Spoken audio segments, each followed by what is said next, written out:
Isigubhu kusuke kuyilento esuke ifakwa imithi phakathi yafakwa amathambo ezilwane ngokuhlukana kwakhona. Okay. Bese iyavuswa lento Okay.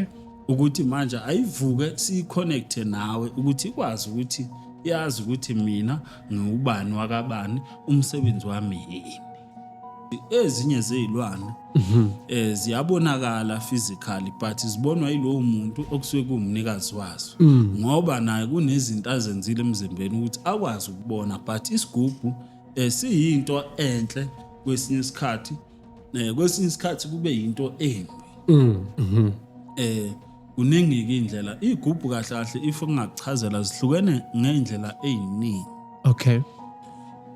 Ukhona umuntu ozofika athi yena ufuna isigubhu umuntu wesilisa uJordan noSugar Mama. Labo Sugar Mama yiba bamnikeza imali ukuthi akhona ukusurvive empilweni. Ukuthi omunye uJordan namantombazana amancane kufanele alale nama-virgin. La lesi sigubhu sidlala ligazi kulabantwana sidlala amandla umntwana sala anganalutho angana future.